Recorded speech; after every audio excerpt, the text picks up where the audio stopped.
Hi guys, back to low self-esteem and spiritual awakening, and we left off at part 2. So if you haven't already watched part 1 and part 2, please do so because it will make a lot more sense as we are continuing the sequence with why we have low self-esteem. We covered it in the last 2 episodes where we discussed that the low self-esteem develops as we are growing.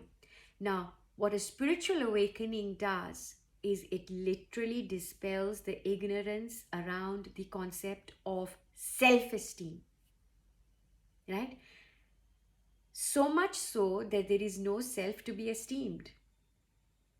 And if there is, it will always be in reverence to self with a capital S, not to reference to the self with the capital with the small s and everything outside of us, right?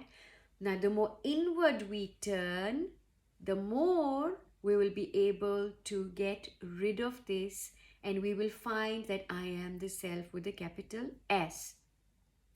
Initially, with the spiritual awakening, because we spend a lot of moments blissed out, we spend a lot of moments. Now, if you've also had a kundalini awakening whilst on a spiritual path, or both spiritual and kundalini awakening, right?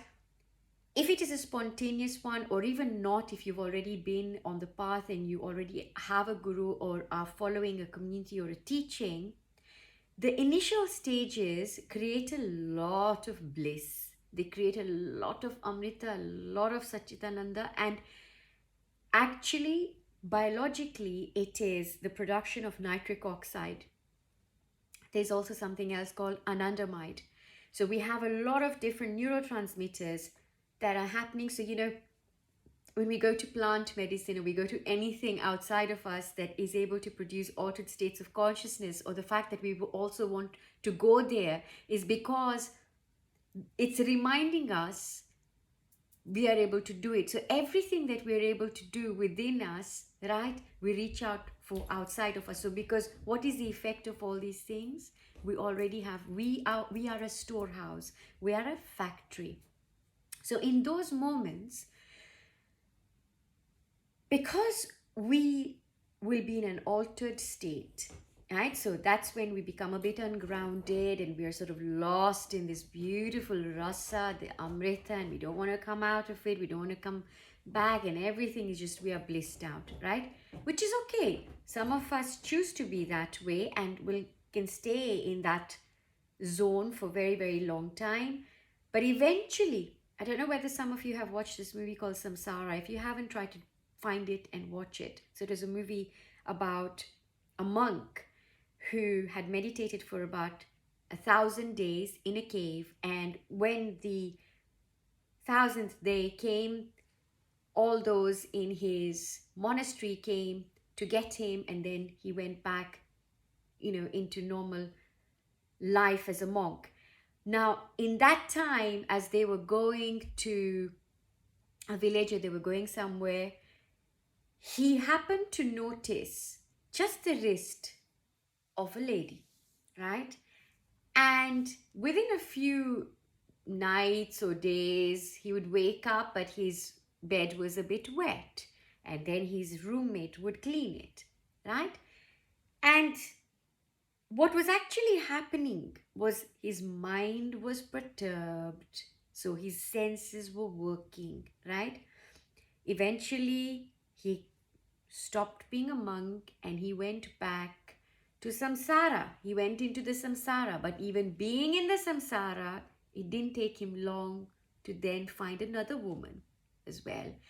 And eventually he left her too, left the wife too, and he renounced again. And, it's a story of that you can be in that state all the time, but you don't know how well it's working until we are back in the gross reality, back into this existence, back into the mundane existence, back into this human. And this is where we go from one state of samadhi to another state of samadhi, which we call sahaja samadhi. We go from, if it is not samadhi, and if it is simply that we are more in our crown chakra than we are, right? So as we've got to bring the energy back down, ground it. And it is in this now when we are integrating the spiritual awakening process so that you're able to live your life quite normally in this new version of yourself with you as being awakened. And it is in this that then the mind will not be perturbed, because you know, I'm not the mind. You're able to conquer yourself. And this is where your low self-esteem, right? It will keep getting triggered and tested in so many ways. And if you're somebody who's spiritually awake and you're now coming back, so you're integrating your spiritual awakening process, the mind goes through its healing, the inner child heals, everything in you starts to slot in nicely, so you feel whole in every aspect, in every facet of you, and you bring this beautiful abundance, this beautiful sense of yourself into your life, and you see it being reflected all around you. So the concept of self-esteem, let alone low self-esteem, let alone every other concepts that we have built, living in relation to others, fall away. You yourself become the greatest portal of experiencing infinity and existence in its entirety, in its totality in you. Because you identify with the whole, you experience the whole. Take care. Lots and lots of love. You're doing well wherever you are. You don't need any confirmation on the outside about who you are, about what you are, about why you are. Lots of love. Take care.